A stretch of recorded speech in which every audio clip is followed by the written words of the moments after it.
Chapitre 1er. La motivation dans le cadre de la relation de travail. La motivation au travail est un facteur clé de la réussite de l'entreprise.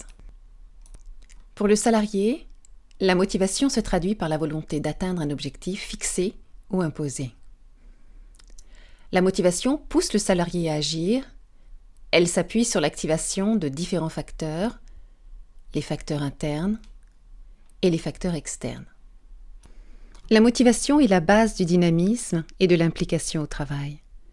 C'est le moteur qui permet à chaque salarié de travailler de manière efficace.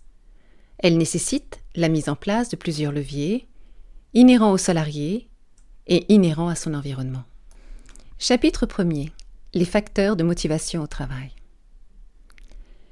La motivation est un processus psychologique qui cause le déclenchement, l'orientation et le maintien d'un comportement. Il existe plusieurs théories, mais je vais vous parler de la théorie de Maslow, la théorie des besoins de Maslow. La pyramide des besoins, ou pyramide de Maslow, est une représentation pyramidale de la hiérarchie des besoins, une théorie de la motivation élaborée à partir des observations réalisées dans les années 40 par le psychologue Abraham Maslow.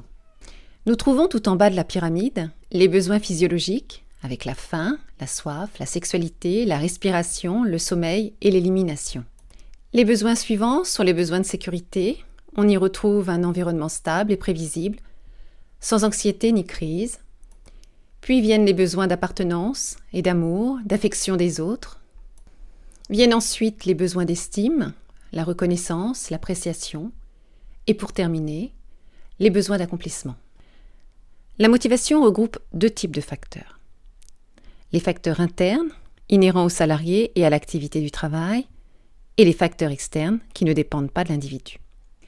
Concernant les facteurs internes, on y retrouve la personnalité, l'estime de soi, la satisfaction de son travail, le sentiment d'accomplissement, le contenu du travail, la progression individuelle, c'est-à-dire la possibilité d'évolution de carrière par voie de promotion, et enfin, le niveau de responsabilité.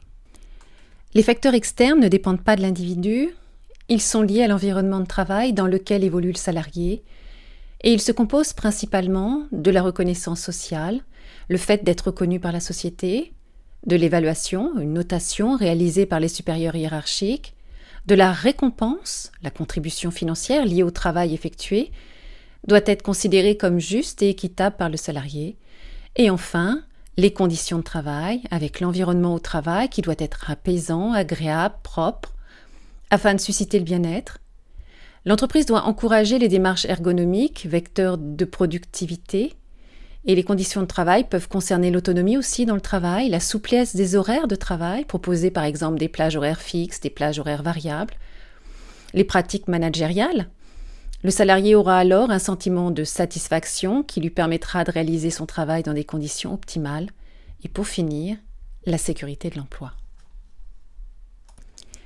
L'intérêt de la motivation, c'est la recherche de la motivation au travail qui doit être intégrée dans la politique des ressources humaines et de l'organisation.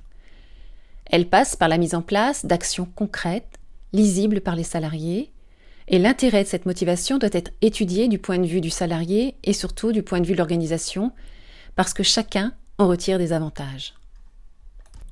Un salarié motivé apporte une image positive de l'organisation.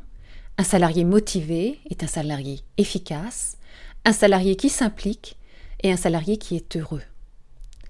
A contrario, un salarié démotivé apporte une image négative de l'organisation, ce qui cause un risque d'absentéisme, un risque d'accident du travail et surtout une baisse de la productivité.